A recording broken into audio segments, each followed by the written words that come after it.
તો અરવલ્લી જિલ્લાના વડા મથક ખાતે આજે જિલ્લા કોંગ્રેસ કલેક્ટરને આવેદનપત્ર આપ્યું। જિલ્લા કોંગ્રેસ દ્વારા ભાજપની નીતિઓ સામે કલેક્ટર કચેરી ખાતે ધરણા અને સૂત્રોચ્ચાર પણ કરવામાં આવ્યા।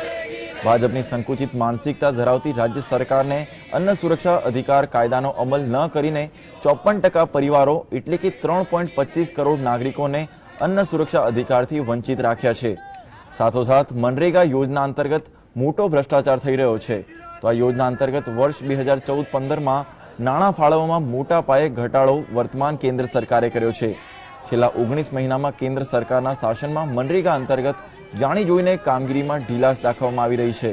તો ભાજપ સરકારની નીતિ ગરીબ વિરોધી છે તે પણ સ્પષ્ટ થાય છે। એવા અનેક આક્ષેપો સાથે જિલ્લા કોંગ્રેસ સમિતિ દ્વારા જિલ્લા કલેક્ટરને આવેદનપત્ર અપાયું હતું।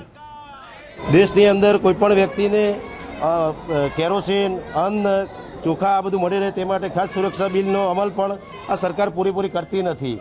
આપ સૌ જાણો છો તેમ 54% સરકારે કાપ મૂક્યો છે અન્ન સુરક્ષા બિલની અંદર। તે અંતર્ગત અમારે આ પ્રજાના પ્રશ્નોને વ્યાચા આપવા માટે અમે કોંગ્રેસ પાર્ટી વતીથી આજે કલેક્ટર કચેરી ધરણા યોજી અને અમારા સર્વે આગેવાન મિત્રો ઉપસ્થિત રહી અને કલેક્ટરશ્રીને આવેદનપત્ર આપી અને પ્રજાના આ માંગ અમારો અવાજ બુલંદ થાય અને પ્રજામાં આ માંગ સંતોષાય તેવો અમારી સૌની લાગણી છે।